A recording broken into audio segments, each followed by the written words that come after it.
What's up? It's your boy Carcino here, and Isiah Thomas was back, and he said some things that were pretty incredible. That's right, ladies and gentlemen. Isiah Thomas III was back, and he said some pretty incredible things. Now, I want this to be heard because a lot of people have a warped sense of clarity when it comes to Isiah. It's a love to hate situation with him because they believe the Michael Jordan lore of, hey, this guy was the end all be all. He was in Jordan's way. They were the villains and Jordan was the good guy and they were just evil, mean people. So they play these narratives over and over again, never realizing that these situations come back to rear their ugly heads, right? It comes back to bite you.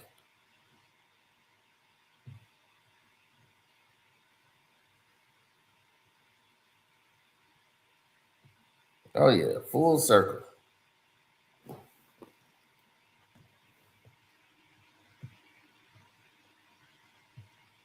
Now, let's listen to what Isiah had to say about the league, and I'll give you my thoughts on it, and then we can go there. This is courtesy of Running Back. Fan freaking tastic. We hope. We'll see. We got 24 hours till that. You know what, Isiah? We're going to start. We got to start with how we ended. Yeah. Yes. I don't want an ethical big man. I'm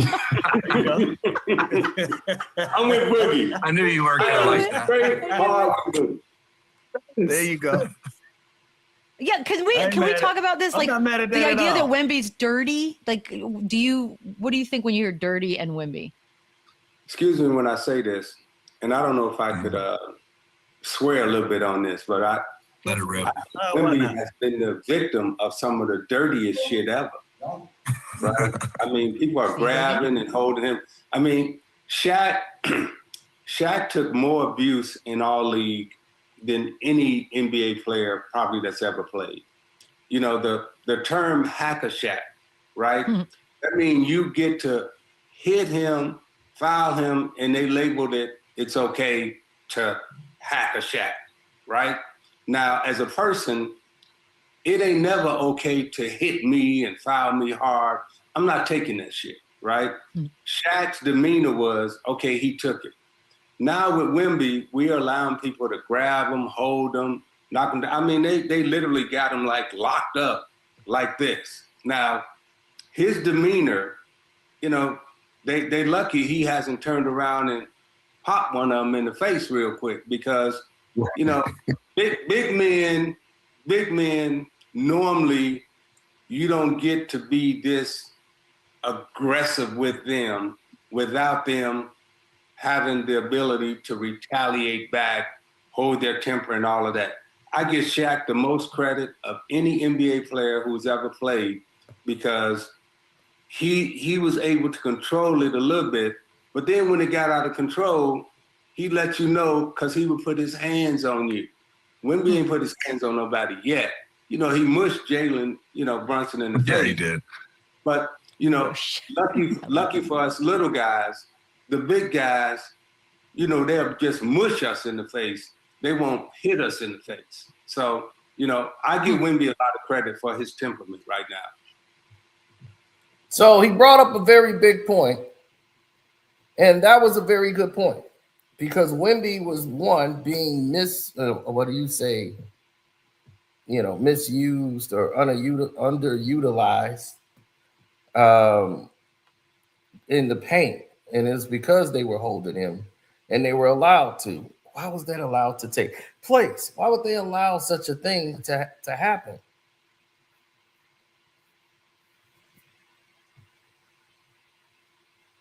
Mainly because they didn't care. And because they didn't care, they are not caring about what's happening to this individual over there. Screw him. It's all about that here and now. What's happening right here and right now? That's all they cared about.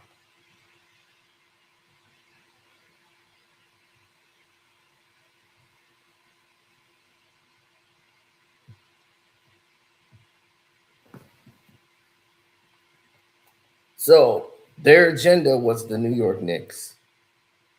And they made it clear, our agenda is the New York Knicks. And this is the direction we're going to go. We don't care who likes it. We don't care who don't like it. This is what it is. And as long as this is the determining factors,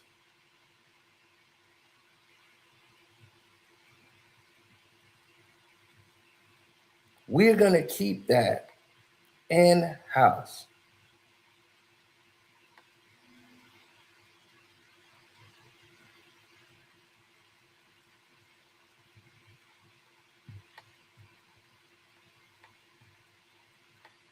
See, none of these people want to face the realities of the world. See, the realities of the world got them all shook up.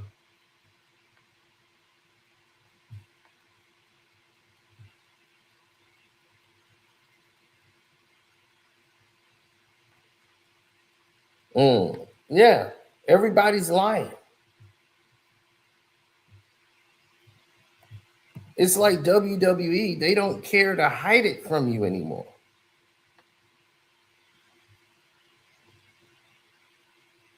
That's the problem.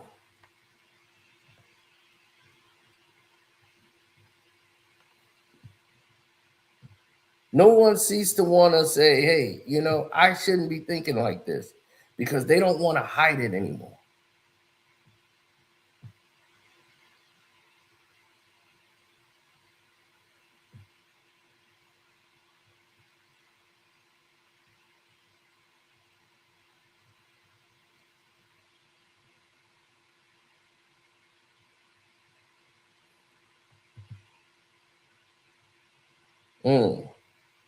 Yeah, Wemby was being fouled, but that's only a part of it.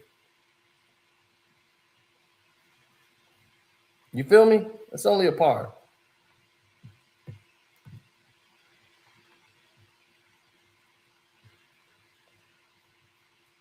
Yeah, the AI is crazy. They, instead of using my photo, they basically got me looking like Nori on the thumbnail. I look like Nori doing damn Dream Champs on the thumbnail.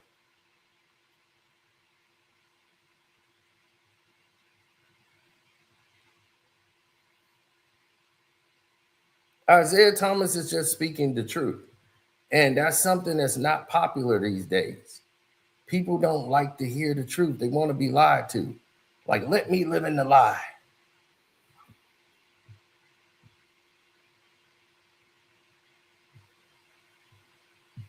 So if you want to live in the lie, that's fine. They'll keep you in that bubble.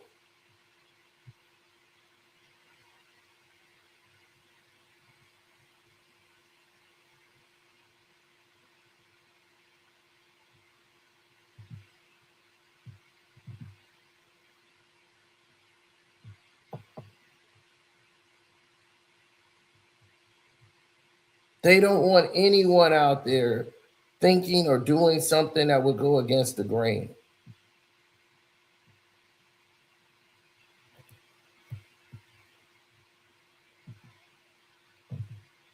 So what he spoke out about Wemby was the truth. He's seeing what I'm seeing because I'm watching the game. You guys are just watching people go up and down the court, but you're not watching the game. You're not learning.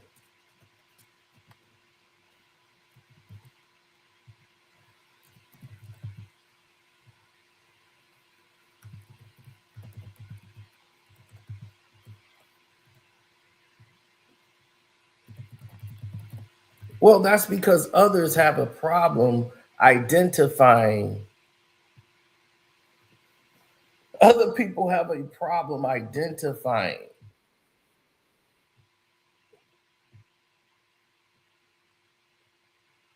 with what's real, what isn't real, what should be real. And that's because they didn't grow up with the game like we did. It's this younger generation that don't know what it was like. So for them, this is normal. You know, they just there for the moment. And you're selling the game to people that don't care about it. It's a dangerous formula. And also, Lou, I'm gonna say this to you. We in the club, some shit break out. You want Boogie with you, or you want some mild-mannered, you know. 10 times out of 10, I want Boogie, or you want Boogie. a big man with you. No, Who you want? No, I want Boogie with me. That's a fact. Right, that's what I'm saying. But this the point I'm making about winning. We would have won a lot of games with Boogie, but I'd have won some more champions. Yeah. This is my thing about it, because I keep saying I'm with it. I'm with all the physicality. I'm with the play. I love it. Only thing I'm saying is we're trying to keep having a conversation like our eyes are failing us. I'm watching him go seek out some of this information, some of this physicality that he's giving out.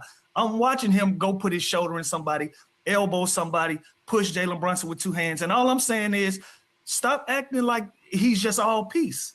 He's not all peace. He wants some smoke, and I'm okay with that. Let's just be okay with him wanting some smoke. That's the point I'm trying to make.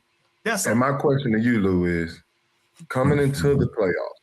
Let's not even say coming into the playoffs. The conference finals and on. What was the game plan against Wemby? To be physical. I'm with you. Oh, now that he reacts, that's the talking point. We're just going to ignore what the original game plan was. It's not that he's reacting. It's not that he's reacting, Boogie. You tried to make a point. The Jalen Brunson thing was because Jalen Brunson's standing there holding his jersey. So you get to mush me with two hands because I'm holding your jersey? No, that's not the point I made. I said it's been a build-up. In transition, Caruso standing his ground, not provoking you. You run, you go out of your way, you putting your shoulder down. Nas Reed, they trying to hold you up for a jump ball. Throwing your elbow. Was the whole game plan. And I'm okay with that. Listen, you can't sit here and say. No, I want his opinion on it, because again, some of these things you can say is basketball, is physicality. Some of it is unprovoked. At some point, you just got to call a spade a spade. All of it. We just watched Jose Alvarado, whatever his damn name is. We just watched him leg tackle Wemby in the middle of the game, and we're sitting here saying that's basketball. Charge him for it. That's what I'm saying. Exactly. They were taking risks against Wemby that did not make a lot of sense to us as individuals, because what we see is there is a keen eye to detail to let certain things go depending on your stature as a superstar in this league. Like if somebody deem you a superstar in the NBA, you're allowed to do whatever it is that you want to do. Or if they have an agenda for a certain team, no matter if it's a role player or not, they will be getting calls like they're a perennial all-star just because they're on the team. We've seen that with any team LeBron was on. The role players, they're being treated as if they were superstars, and they're getting able to do things that they wouldn't allow any other person to do.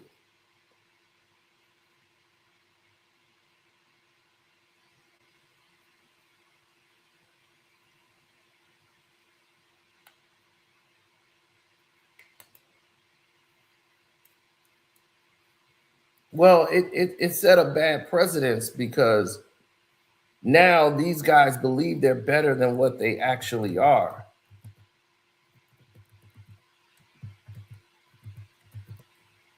And when you have a false sense of,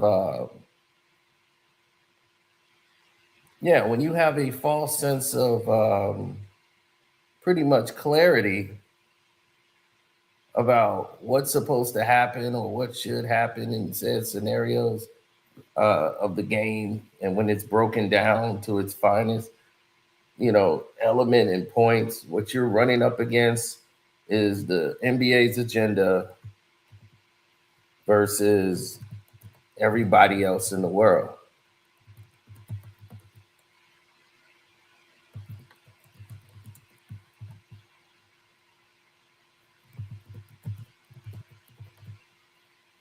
Right.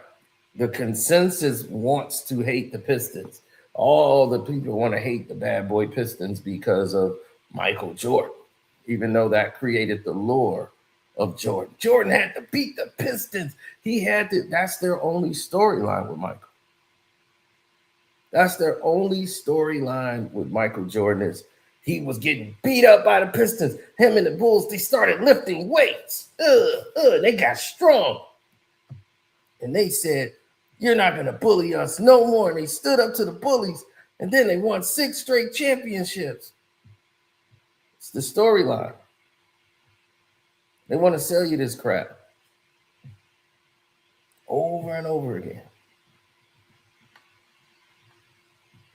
But the question needs to be, why do you want to sell this storyline over and over again when it makes no sense to keep going down this road?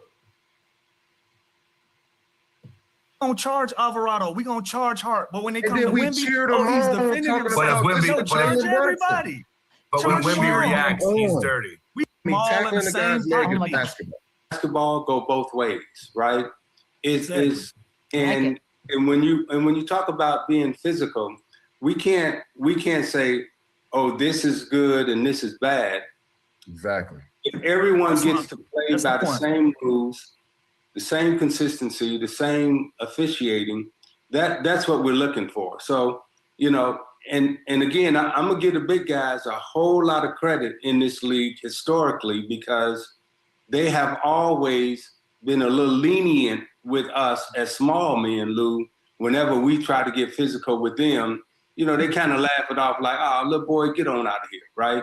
But when they get to be physical with each other, the big men, that's a totally different game. And that's a game that little people, we can't really get in, right? And I just think that when we talk about physicality, can you play through the physicality? Can you execute through the physicality? Can you score and get buckets through the physicality? That's what makes it great competition. But when you got to lay back, can't be physical, and then you can't score, that's when it makes it ugly. 100%. Let's switch lanes here a little bit, OG. We're in the middle of the finals right now. We just watched a historic meltdown by the Spurs with a 29-point lead being lost. What was your reaction watching that game? As a basketball purist, right? I was happy to see the Knicks come back and win the game. I was terribly upset the way San Antonio played with a 29-point lead and lost. So the purist in me was like, how could you continuously keep coming down, jacking up threes, missing them when you got a lead like this? You got the tallest guy in the league, and you won't put him under the basket and break momentum, get to the foul line, score a basket. So I think all of us in the basketball community, we were, not only were we shocked, but we were, we felt some kind of way about, we wanted the Knicks, it was glorious, but I think we all felt some kind of way watching what we saw with San Antonio just blow a lead like that, an historical, meltdown that we've never seen before in a game. So, there was some kind of, anger and emotion about that too. Like, how could you keep doing the same, they've been called dumb or stupid for playing that way. And those are the only things that you can really say, for the way that they played with that lead. Being up 29. Yeah, because Isiah is from an era where being up that kind of number, it's very foolish to believe that a team would lose a 29-point lead because of the way the game was played back in the day. That was a stranglehold. 29-point lead, the game was over. You could pack it up. A 14-point lead back in those days was considered a blowout. You were done. You were not coming back because there was no way out of all of these possessions, you pretty much have to score on every possession. They could score on any other possession. And it's just not enough time to come back in the game. So when you start seeing things that don't make a lot of sense, but then the game of basketball is far from a rights perspective. Like, oh, they got the right to do this. They have the rights to do this portion of it. It's an anomaly that you think in today's time the game has gotten better. It has not. It's just a game now for casuals, not for purists. Now we've seen people we've let up here, and what do they come with? Stats. They tell you about a stat. They're not telling you about none of the nonsense that comes along with any of it.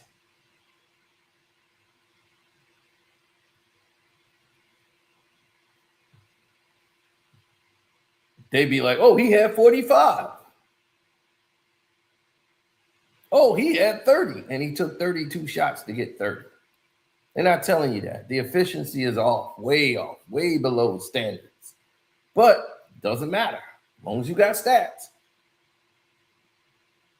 And that's the way LeBron James plays the game. This is why all these other people in there, they'd be like, LeBron, he's still averaging 24. Yeah, but he's scoring 24 when they're down 24. That's why it's plus minuses is the way it is. They're down 24. The game is basically over. Why is he in the game? He's in there to try to get to an average. And we watched that. Stat padding, that's became the big thing. So we start to see this throughout. And now there's a difference from trying to compete to just being in the game to stat pad.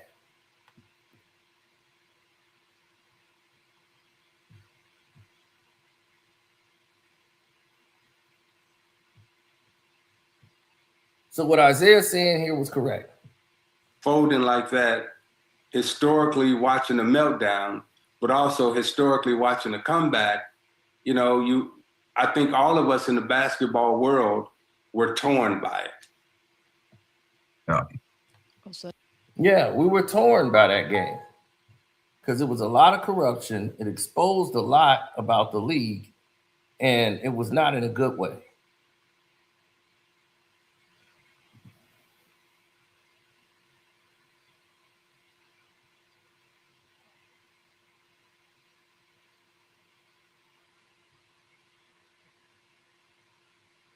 Mm-hmm. Now, everybody was torn. Everybody had a visual spot where it was dead time, right? How much of that blame do you put on De'Aaron Fox for the end of the game? And if you're the leader of this team, what's your message after that mistake? So I just don't put the blame on him. I'm going to also put the blame on this current basketball community that's good, but he struck out like 30 times and everybody else get to come back and going down. Great. So I just don't put the blame on him. Right. I'm going to also put the blame on this current basketball community that believes in analytics and a three-point shot is better than a 2-point shot. Exactly. Because what we saw in the first half is the three was going down. Great, look good, okay. Now the second half, you missing the three, but you don't change. So it's like, it's like the baseball player trying to hit a home run, but he got 30 strikeouts. He hit one home run and we say that's good, but he struck out like 30 times and everybody else get to come back and, win the baseball game because he keeps striking out. That's what we saw with San Antonio. They kept missing. Consequently, the Knicks get in the game. So I don't necessarily just put the blame on the players. I put the blame now on the whole basketball analytic community that has forced, players to play just one way, think one way, act one way, be one way. So we see these crazy swings in the game that allows for this to happen.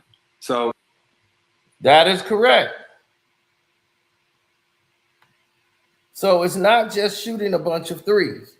What Isiah has now pointed out was the fact that, yes, all of these different players that you want to blame individually, as you've seen, everybody's a prisoner of the moment now. Everybody's a straight up prisoner of the moment. Their mentality is, oh my God, he's a bum. It'd be one game. He's a bum. He's got to go. We got to fire the coach, the Spurs coach. He just got to the NBA Finals this early in his coaching career. We got to fire him. You see, this is the mentality of casual fans. And now the casuals are ruling the game. Casual fans are now taking control of this. And what can you do to a casual? Give them money. You pay a casual, and the casual sit there and tell you what their thoughts are.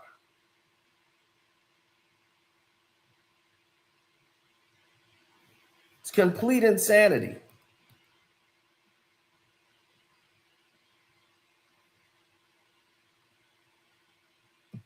Do I blame it on Fox? No, I blame it on the basketball community for allowing this to continue. And this is what we saw. Now, from a coaching standpoint, I think the coaches on that bench should have had enough, gravitas to be like, hey, time out. What the hell y'all doing? Slow it down. Stop taking these crazy shots. Now we got to communicate because your team's out of control. Absolutely 100% correct. Coaching should have changed that tempo of the game. They did. The NBA was doing their part to assist the New York Knicks, but still should have been nobody shoots a three. I don't care how open you are. Nobody is shooting a three. Because if you shooting a shot at the rim, guess what Wemby get to do? He get to crash the boards.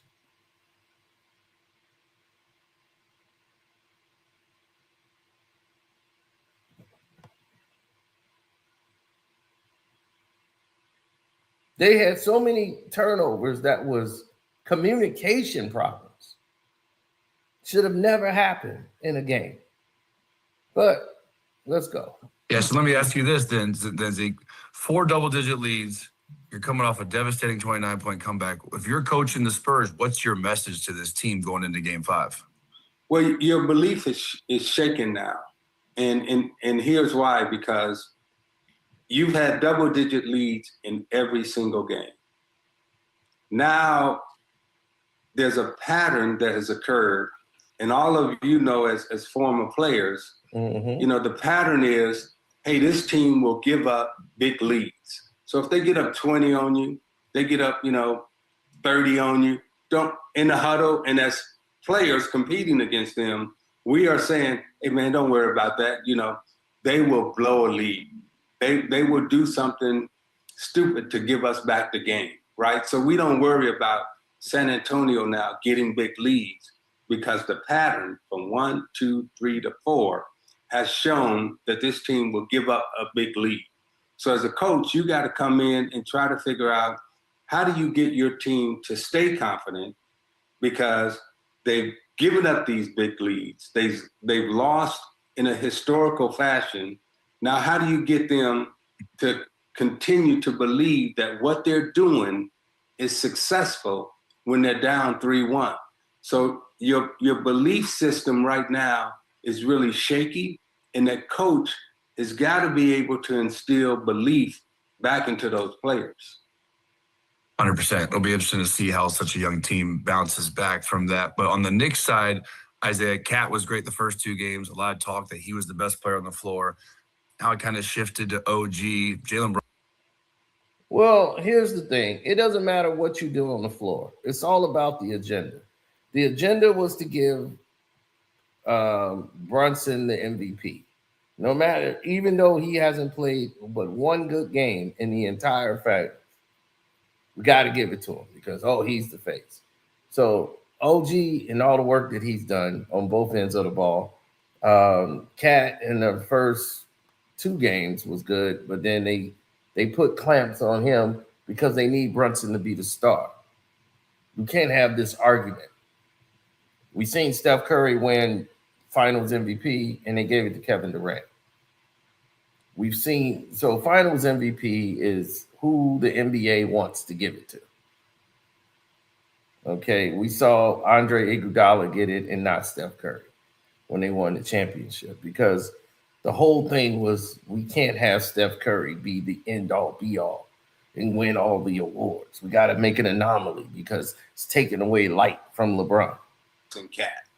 And why Brunson to me is second is because, and this is where the analytics get you all screwed up, right? Oh, well, he's only shooting 33% from the field and he's got, 23%. And then you go to that other column and you say, damn, is little fella averaging like 29 points in this series?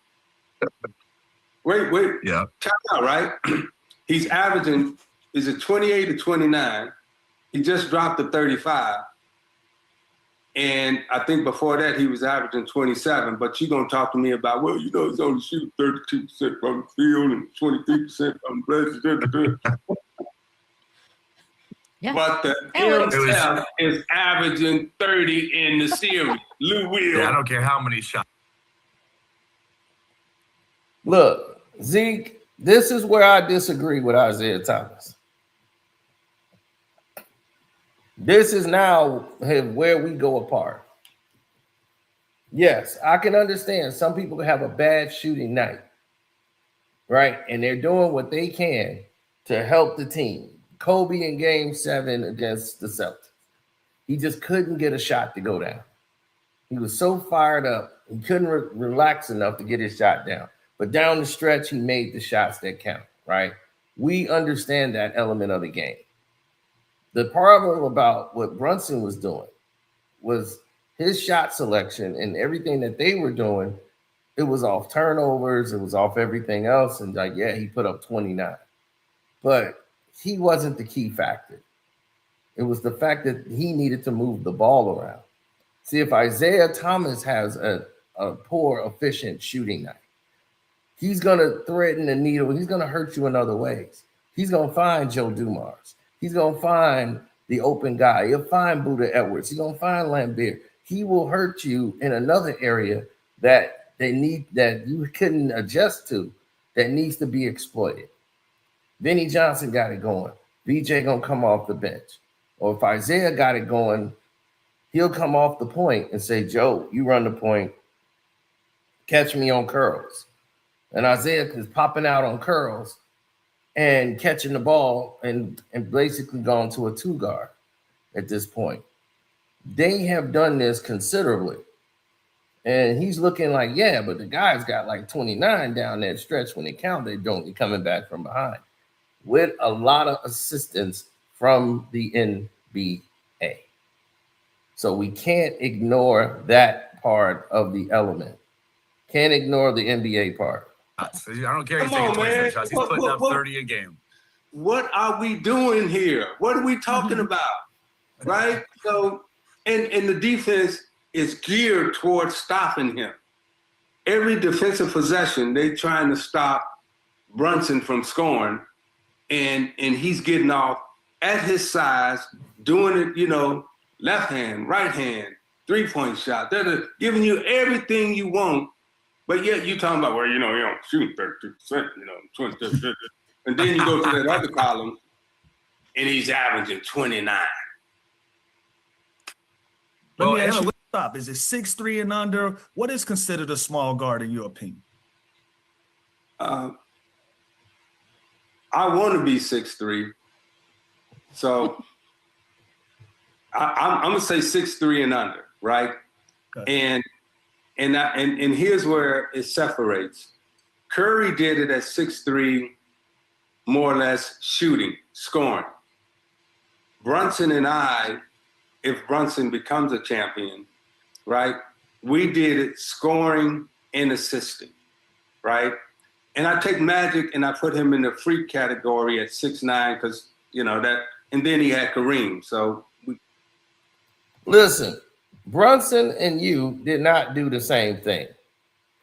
You were an anomaly to the system. You played against the very best in the league and did not have assistance by the National Basketball Association with the agenda of we want you to win. You guys had to fight, claw, and scratch your way up to the top. Brunson, a one-arm player, is not getting people the ball. There was never a time in the Pistons' history where they said, well, we got to talk to Isiah about giving people the ball. That was never going to be a conversation.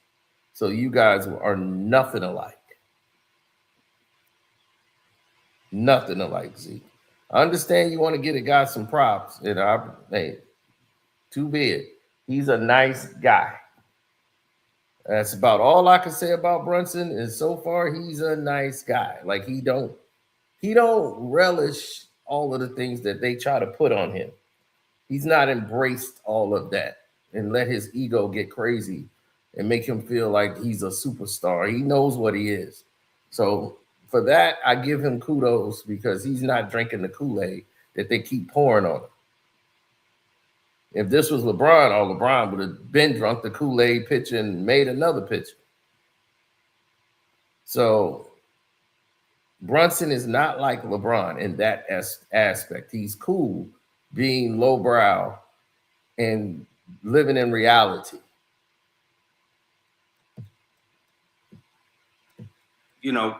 Okay. But Brunson and I scoring and assisting, that is something totally different.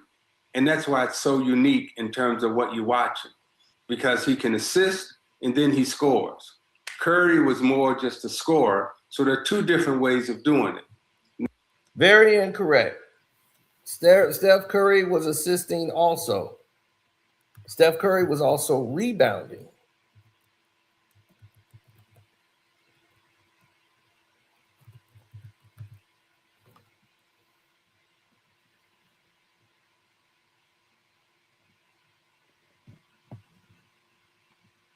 How many finals? 6 finals, right, for Steph Curry. So let me show you guys something, because people love to tell tales. Because someone's very good at something, they often say somebody else is not. Curry has averaged 27 points, 6 assists, and 6 rebounds, while averaging 27 points a game, with 1.6 per steals. And this is in 34 NBA Finals games in 6 series that he's played. That's what he averaged, 6 assists per game.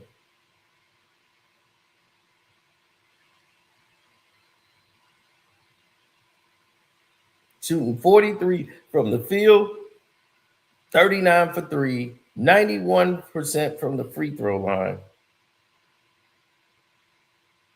A true shooting percentage of 60%.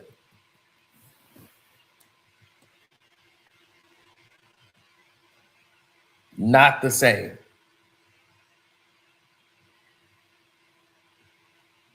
So this is where me and Isiah, we're starting to differ on this point here with his praise of Brunson. Now, with Brunson and I being smaller, we cannot measure ourselves by this analytical category criteria that has been established in the basketball world that only fits and suits the 6'6" and above player. So if you're 6'6" and above, these analytical numbers and criteria fit you. But if you're trying to win as a small player, we cannot play to that criteria of statistical analyzation. So we need to figure out how we can win without being measured by the 6'6" and above guy. And Brunson has settled into that. Well, here's the thing. There was always small guards. The game was just not played through the guards, is what Isiah Thomas is trying to tell you. We had to find a way to be efficient and be those guys. The game went from the center. The center was the most important piece on the board. The game evolved from centers to guards. It never went to forwards in this era. It went from centers to guards. Centers were the big guys, right?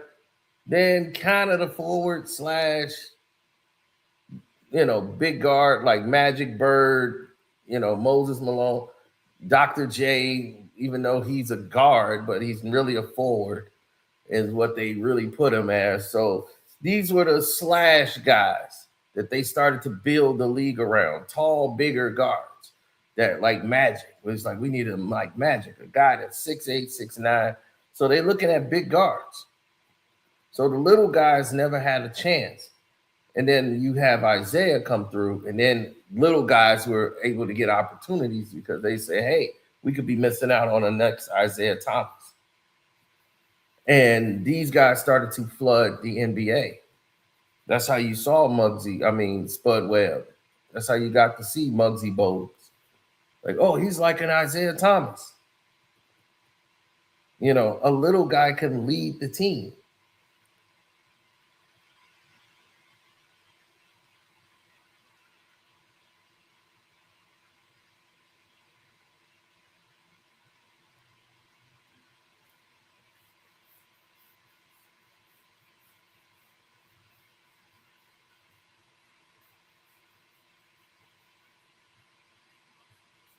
Now, everybody wanted to say that we had a differences of opinion on this subject here. No matter who, he's still the greatest basketball player to ever play the game, Isiah Thomas. But still, we can disagree on different things. We don't, just because he likes steak, I like steak. He might like oxtail, and I don't like oxtail. I'm not going to like oxtail just because Isiah like it.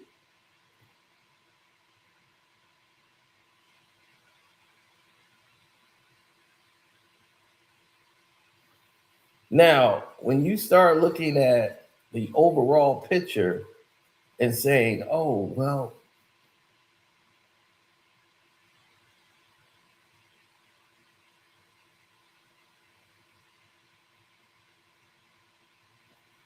yeah, I did see that, bro. That was crazy. What they're allowing Snoop to do with Tupac's catalog is crazy.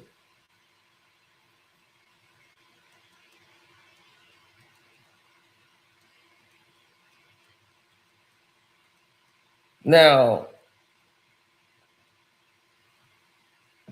yeah, so that's what Isiah is pretty much is pointing out is this.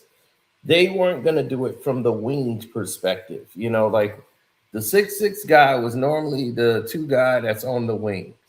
Like they can get in the areas where the small forward was. They had more freedom. They could see more of the floor because they were taller. They could see over the defenders. So they could see better. So you had to see differently if you're a smaller guy. So what Isiah had more of a challenge, there was three guys in the paint. See, this is what he's forgetting, or it's just escaped his mind right now. But there's like 3, 4, 5 guys in the paint every time, Isiah go down the lane. There's 4 guys in there that he's got to see around. He's got to know as a smaller guard. Today, you get by your man, there's 1 guy. It's pretty easy, right? It's not the same game anymore.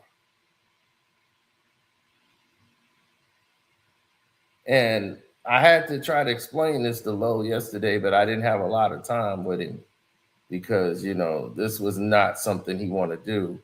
Lo is kind of a guy that wants to stay with the consensus of whatever the agenda of the league is, he's on board. You know, he's a fan of celebrity, athlete, prisoner of the moment. That's that. So I've done it. He's trying to do it. Curry did it at 6'3". Yeah. That's a great way to put it. I want to ask you about the other side, the San Antonio Spurs, and specifically Wemby. You know, we've called him the face of the league, the best player in the. And I do believe, like in '88 or '89, y'all was calling him the GOAT and everything else.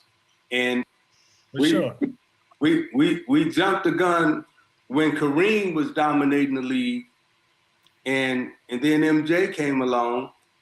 And he hadn't won a championship yet, but he became the face of the league, and we saw the potential in him, right? And I do believe, like in '88 or '89, y'all was calling him the GOAT and everything else, and he surpassed Kareem. Now, what we see in Wemby is another one after LeBron. We got another face that can come that we can say, hey, this one got a chance to be something different than any of us.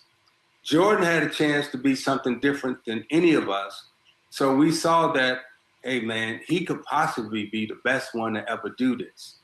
So he wasn't like us. He was on a different level, right?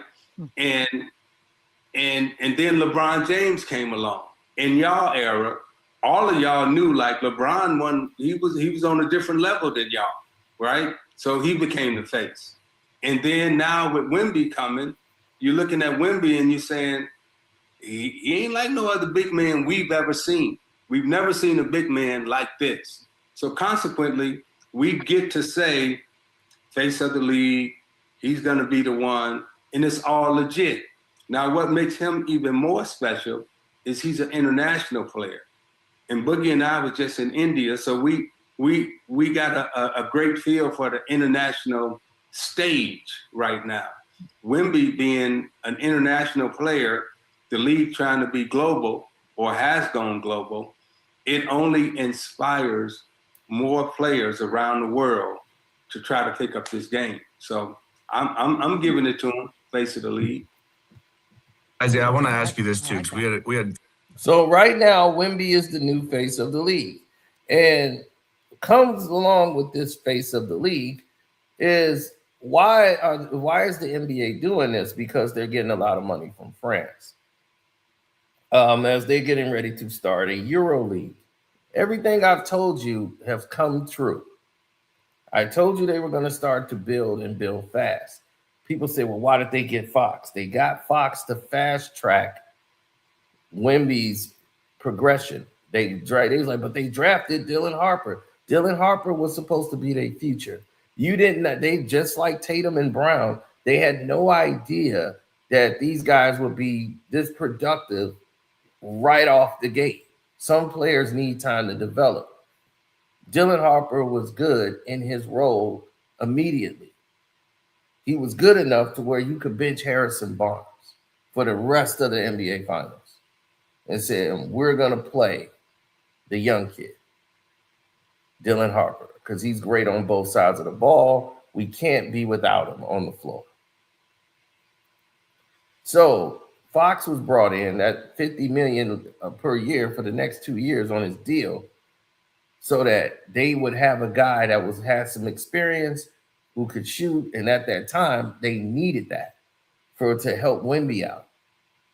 Now you have Dylan Harper coming into his own, and you have Castle, this is his second year. So now them building up to be the young backcourt, right? And then you have Vassell, you have Champlain. So you got a young nucleus to build around with Wemby. So they'll be dominant or in the mix every year. Now you get to sell and push Wemby onto the fans, the casuals. You got casuals like Lowe, who keep talking about how Wemby's the best player in the world. You know, you hear stuff like that. In 2 years, he's the best player in the world. It's like, really? So, no, there's a lot to the game that's required from my standards to be in that conversation.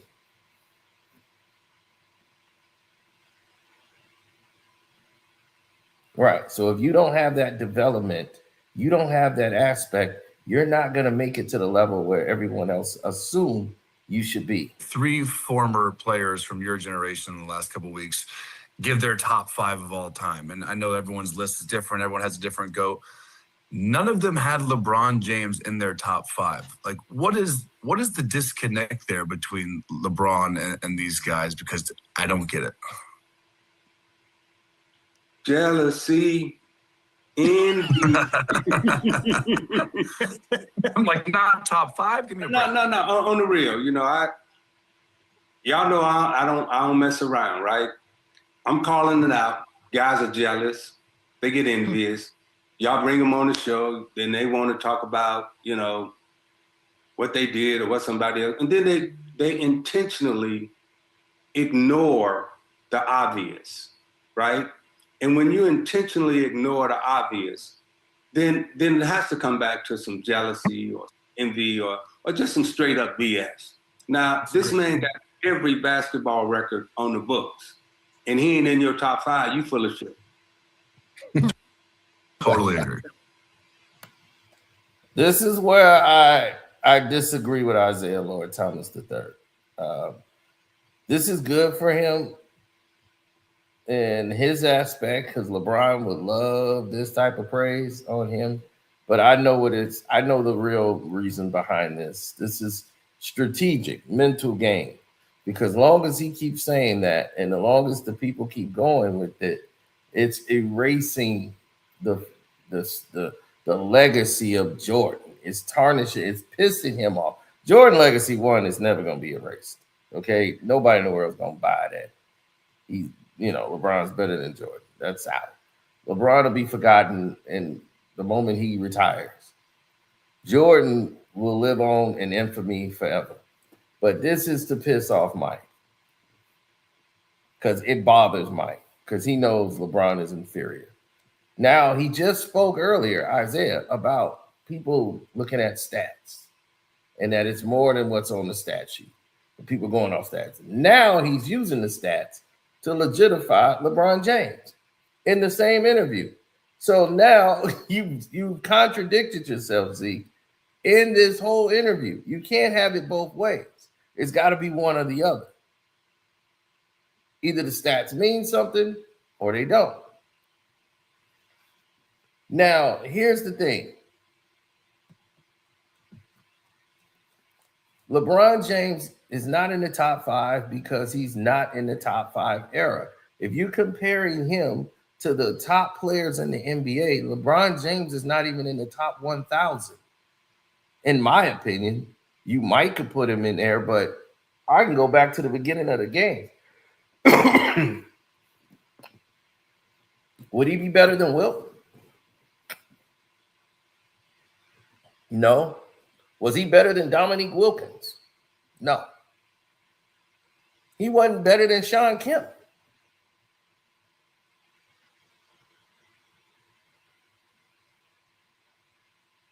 Was he better than Clyde Drexler? No. Hakeem Olajuwon? No. I know. Maybe he was better than Isiah Lord Thomas III. Hell no. Oscar Robertson, the Big O. Hell no. Is he better than Kevin Durant? as a basketball player? No. He's not better than Luka Doncic. This is what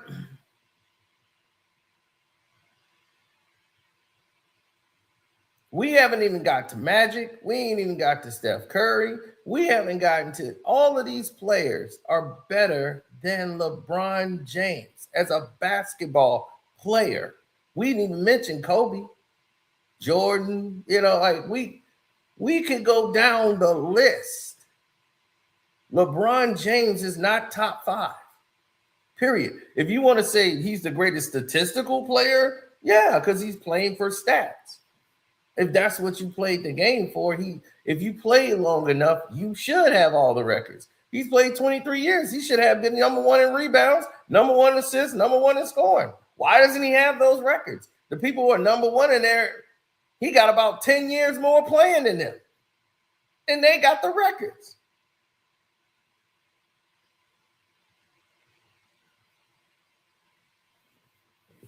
He don't even lead the NBA in triple doubles. And he's played more years than anybody. Why doesn't he have that? Because he wasn't an efficient player. He still has like 0 post moves, terrible footwork. There's no way in the guy who shied away on defense. There's never been a player that we said is the greatest player of all time that wasn't considered a great defensive player as well as an offensive player. It's never happened in the history of the game.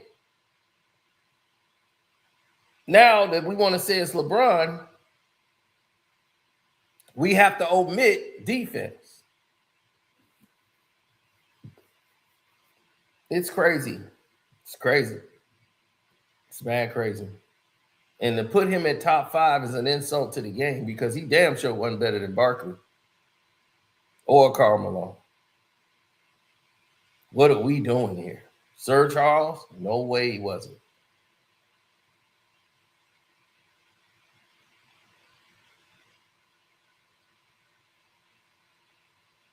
He was a better basketball player than Penny Hardaway?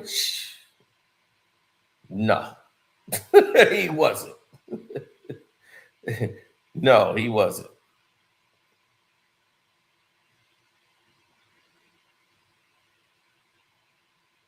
I tell you what could LeBron train you to play in basketball? What does LeBron James do that he could teach? What can LeBron James do that he could teach you in basketball? What does LeBron James do well that he could teach?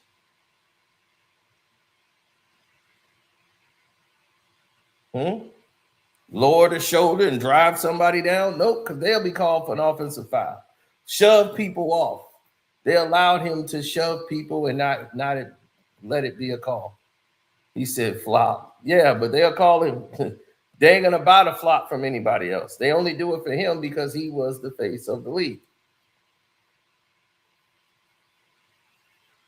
Only thing he can teach you is, making excuses. That's what he can do. Complain. Teach you to make excuses and not having to do anything else.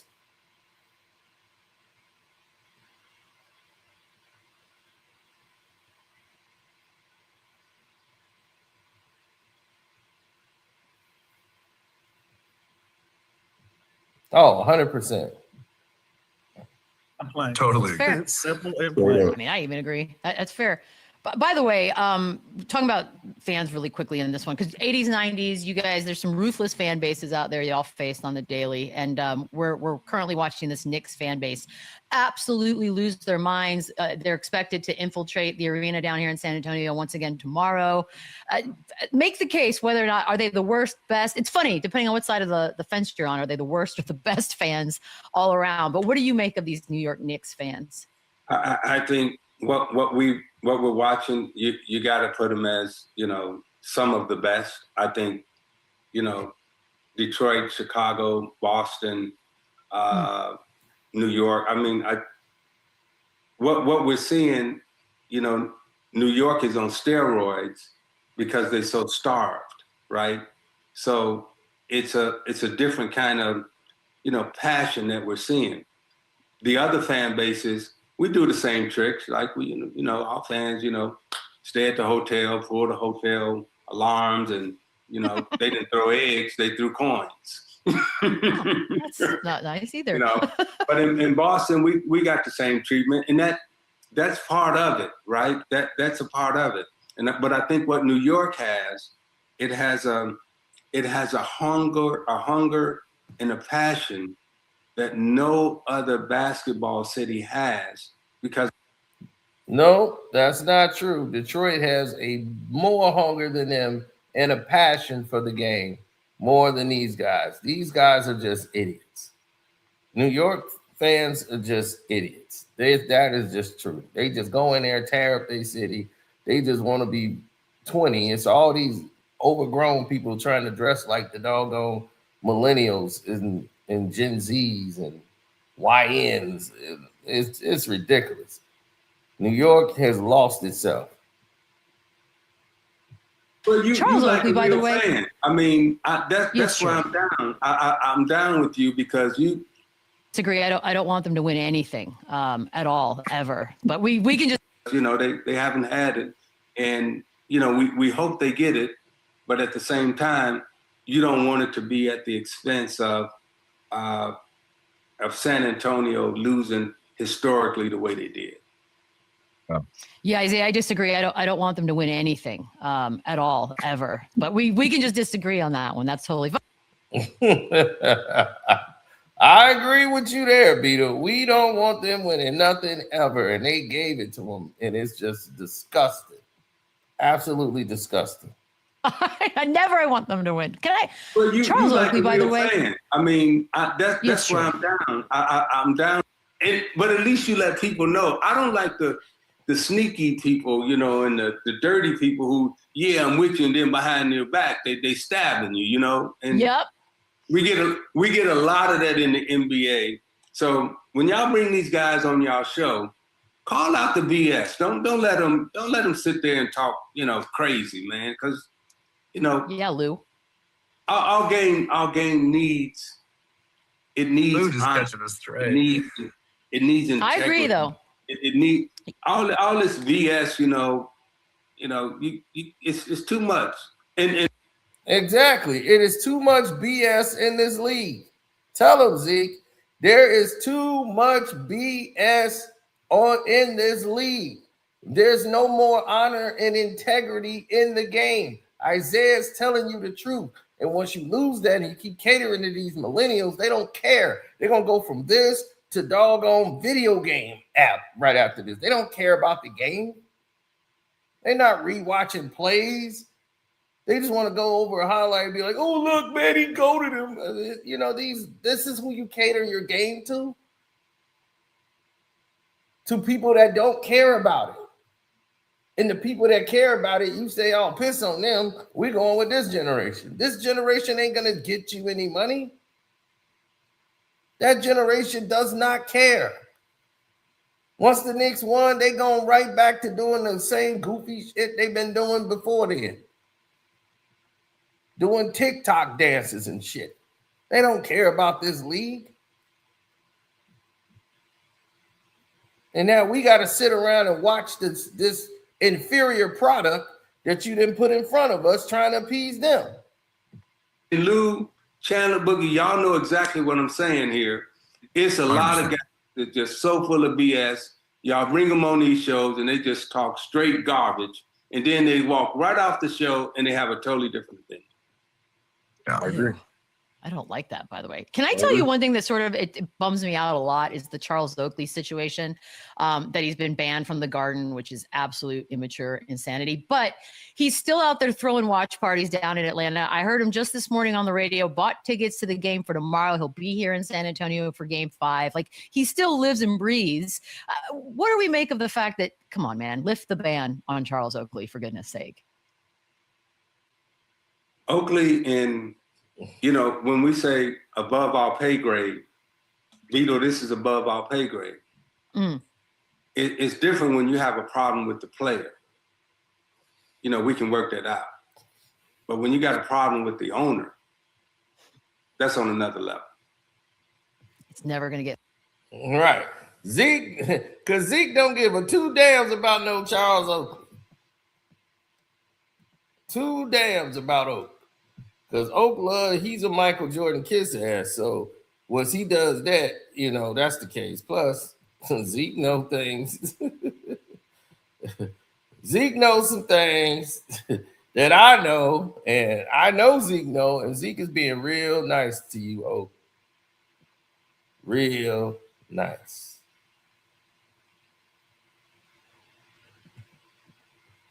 Now, you know your wife is from the South Chicago area, right? I'm going to leave it at that. I never went down this road. Okay? We never went fully down this road, Oak Tree, because we still got some respect for you. But Zeke know what I know. So this whole Atlanta thing, we know her before Atlanta. That's all we saying. So, Oak,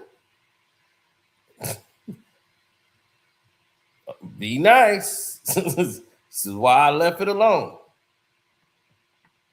But don't think we ain't still got it in the vault. So Zeke took the high road once again and just said, hey, this is above our pay grade. You know what I'm saying? So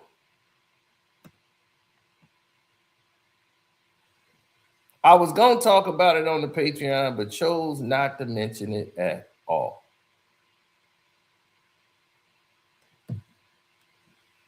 I was going to do it on the Patreon, remember? And I said, you know what? I'm not going to mention it at all.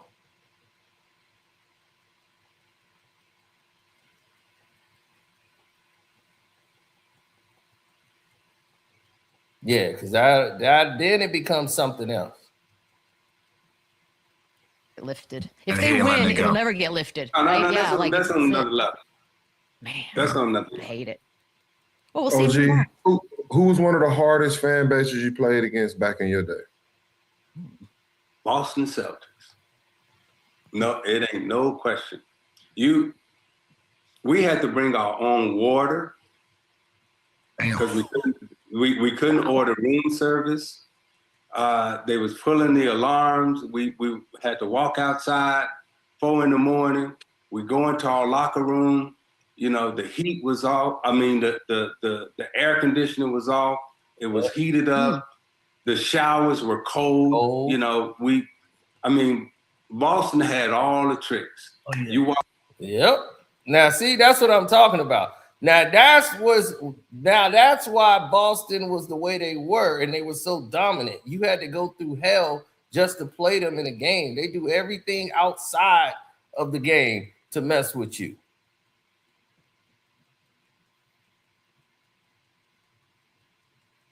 Sleep deprivation. There was no hot water in the doggone building for the visitors. They had hot water on the Celtics side when it was time to take a shower. It was all cold water. That's the old Boston Garden. So you come in there cranky, no sleep, sleep deprived, everything.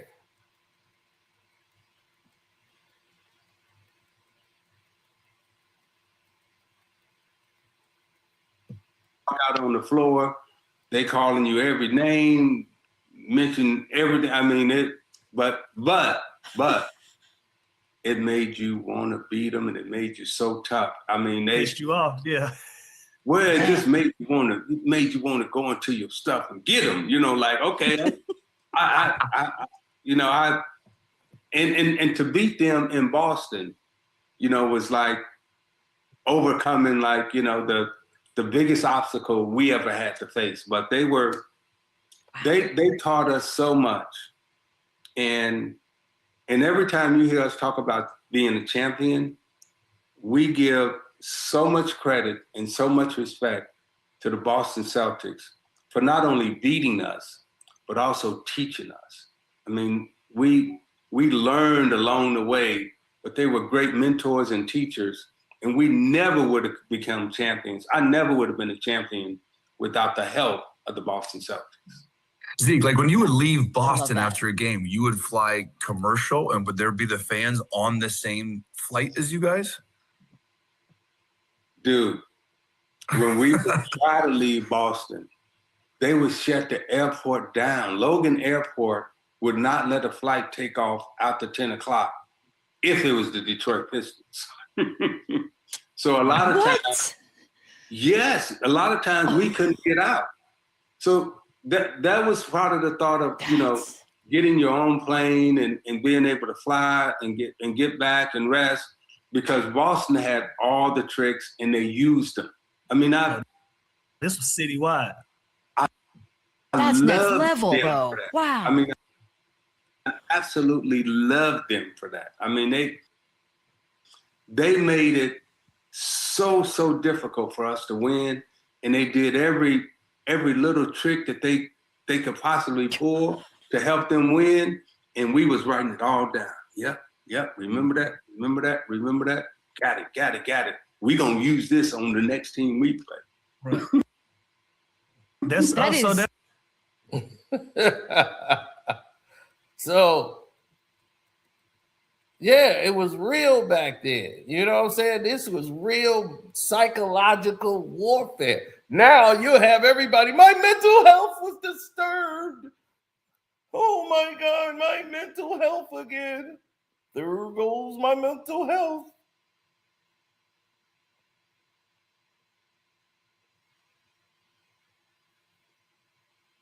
My mental health is acting up again. There it goes, my mental health.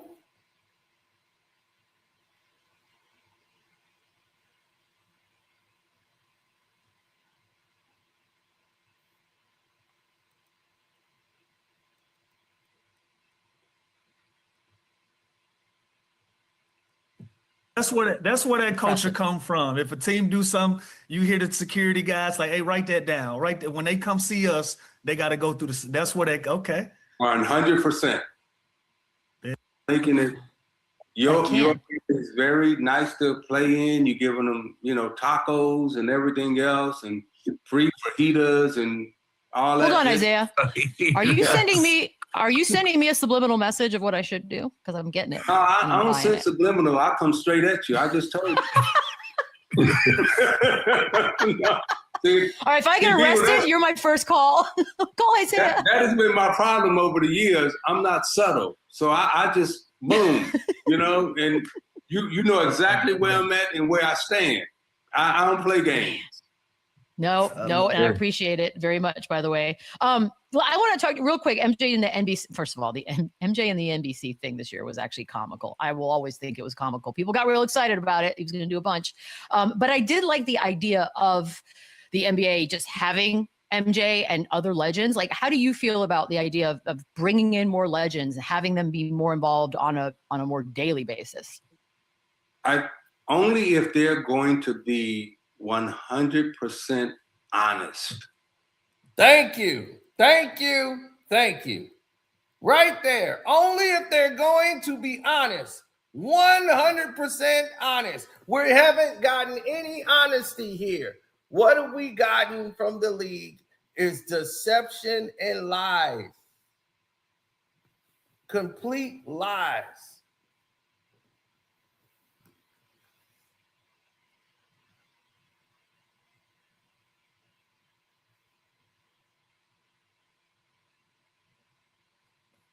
Oh my God. Deception and lies.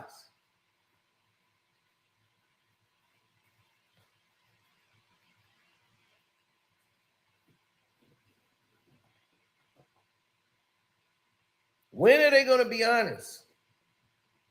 You just saw this whole Knicks, this magnet ball thing that's going on with this electronic device in the game. Wilson is telling you on their website, the NBA uses electronic stuff. They telling you, and you still, no, you can't do that. Rubber and magnets and they got it patent. They telling you in the patent, oh, this magnetic.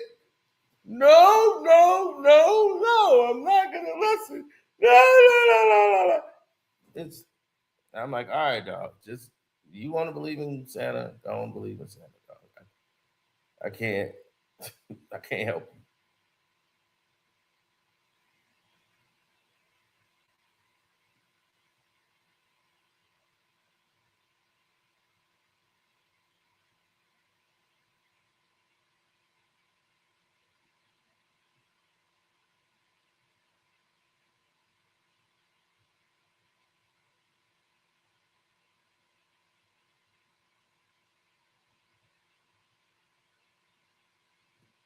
It's just that what people choose to do is what they choose to do.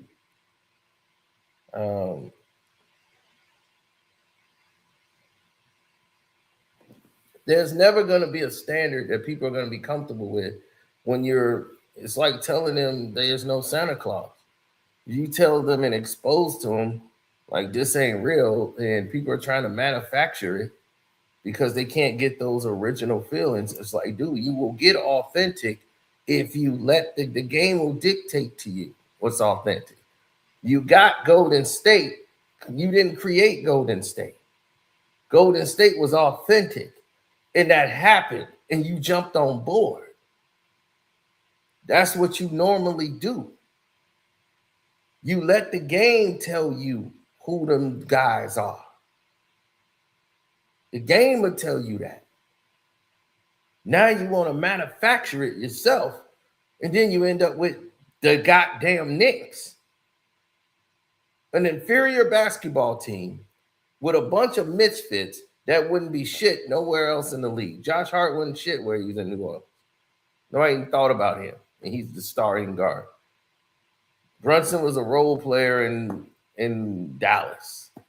Karl Anthony Towns is the only all-star y'all had, first-round draft pick. They brought him in. He was supposed to be the superstar of the team. Then you got OG Ain't Nobody. At least he comes from a winning environment, but he's a role player. And Bridges was supposed to be the most X-factor player. What is he now? Now he's doing live streams and rapping and playing 50 Cent, and all the pressure's off his back for sucking it up. So, yeah, now the fall is going to be quite epic because nobody's going to give a damn about them.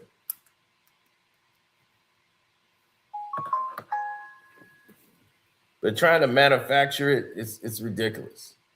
You've insulted the game. So when he says, we got to be honest, why are we lying is the point when everybody know exactly what's going on. And not promote this BS, tell the truth about the game, give our game truthfully, honestly, and factually to the fans so they can continue to learn and grow and love our game. But the way our game now is being talked about in some ways, it's very mythical, right? It ain't real. Like we still calling his game the flu game, and they know he didn't have the flu, but they promote it, right?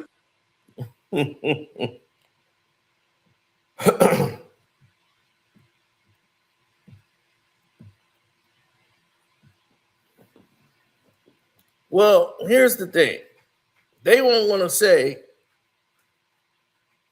Jordan was food poisoned. They don't want to say that part of it.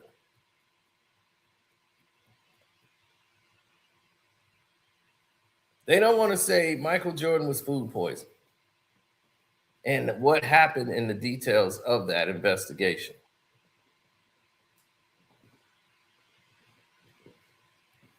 They don't want to mention that because they don't want to inspire somebody else to say, hey, that's a good idea. Why don't we poison somebody? So we could take them out from the game. That'll help the team. They don't want anybody to have those ideas.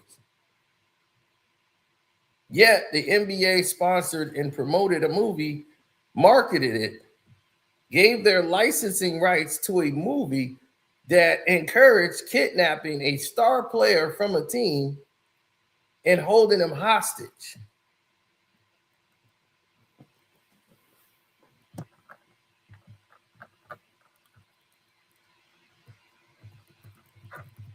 In the NBA Finals,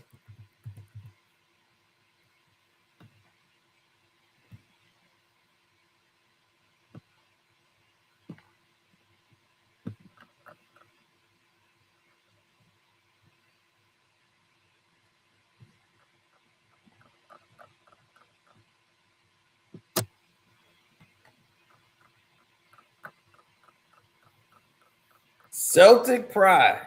Damon Wayans was kidnapped as the star player of the Utah Jazz.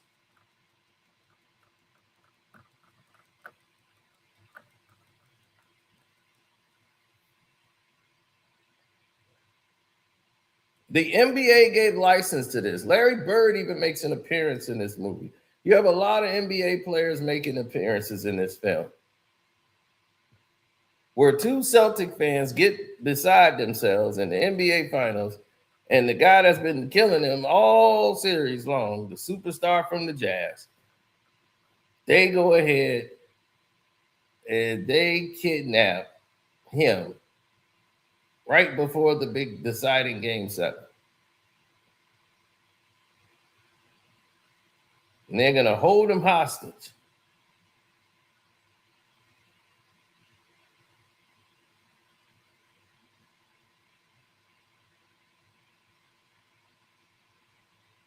The NBA supported this and marketed this to give fans ideas. And what do you know? A fan tried to actually kidnap a star player. These are in the archives of the NBA, too, by the way.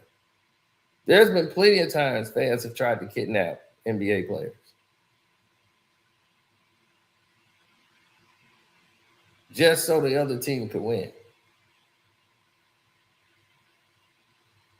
But some of them saw the setup coming and was able to make adjustments and pivot. But you have to remember, these were in the times where cell phones wasn't prominent. Everybody didn't have a cell phone.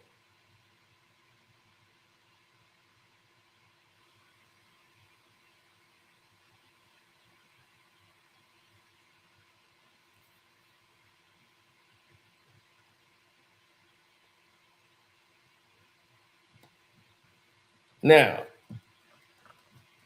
seems like that movie was racist, as you know what. Pretty much all of it is. It's in Boston.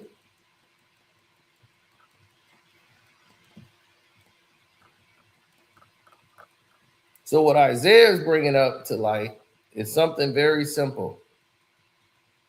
The respect and honor of the game that we love.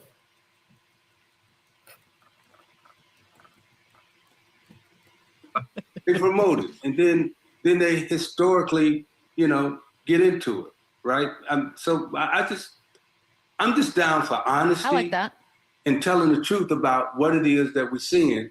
So if NBC is going to bring back people to talk about the game, bring the folks who are going to be honest and tell the truth, not this BS. It looked like I like he that. cares And we about can't get NASCAR mad. more than the league at this point. Oh. Say that one more time. I said it looked like he cares about the NASCAR and doing his thing over there than what's going on in the NBA at this point, I would say. I'm gonna give him a lot of grace for his ability. I think two things can be true at the same time. I think he cares about NASCAR, and I do think he cares about the NBA. Now, what I would hope is that, when they bring people on to talk, tell the truth and fact check, right? Don't fact check is important. That's all I got to say. Yeah. Fact checking is hard to do. We know this. By the way, Chairman CEO of Isiah Enterprises. Now, that's all anybody ever wanted.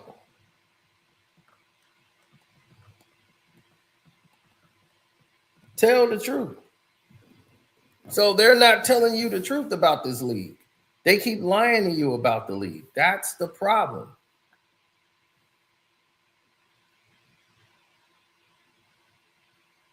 That's why we always in this same flux that everybody else see. Because nobody's telling the truth. And everybody want to live in the lie. So if you don't tell people the truth, they're going to be okay with it.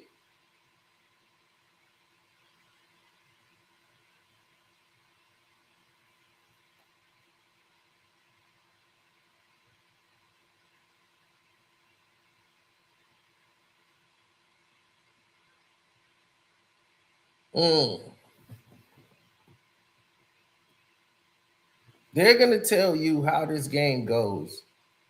And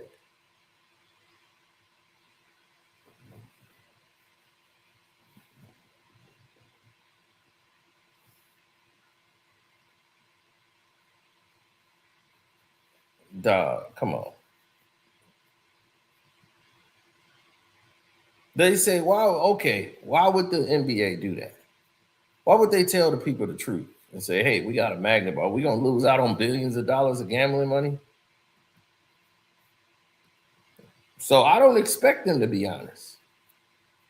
But you lie to the public about the game. You're trying to manufacture world champions without letting the game come to them. And you pushing mediocre talent to NBA champions.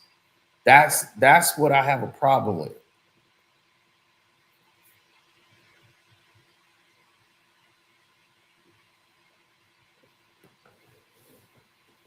No, see, if they had a magnet ball in 2004, the Pistons would have never won that year. If they had a magnet ball back then, they would have never had the Pistons as champions at all. It'd have been Jordan and Magic, Jordan versus the Celtics. They'd have been pushing Boston and Michael Jordan every year. If the NBA got their way, the Knicks would have won in 94. They didn't want Houston there. The NBA got their way, it would have been the Phoenix Suns versus the Knicks.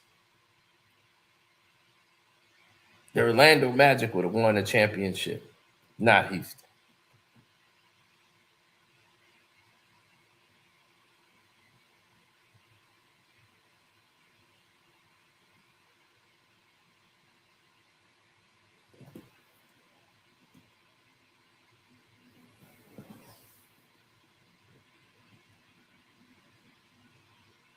You know how many championships that wouldn't have happened if they had a magnet ball to control it?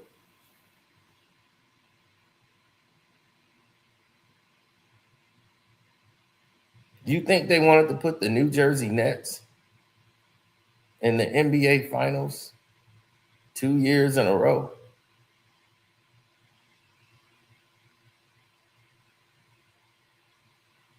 The New Jersey Nets went there as a default. They were supposed to run it back with Philly, but Allen Iverson got hurt.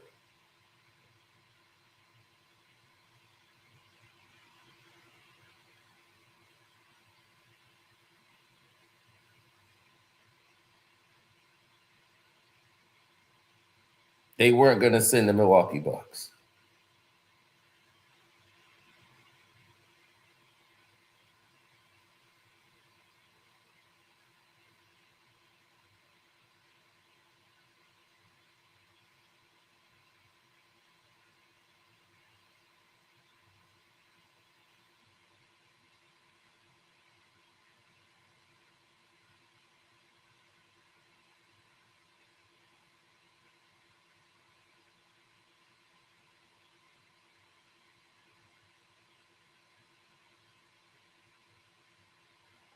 Well, there's only so much others can do that you got to start doing for yourself.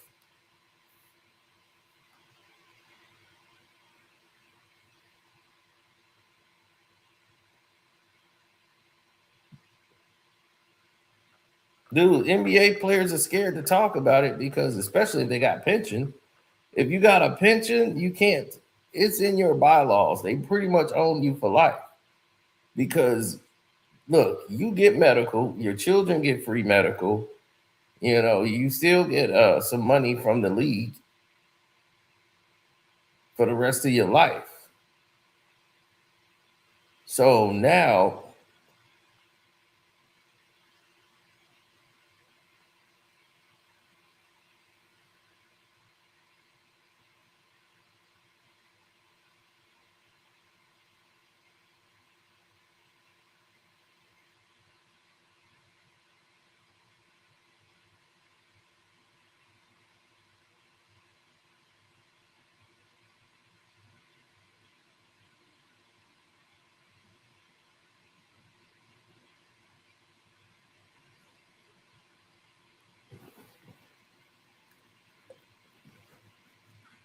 pretty much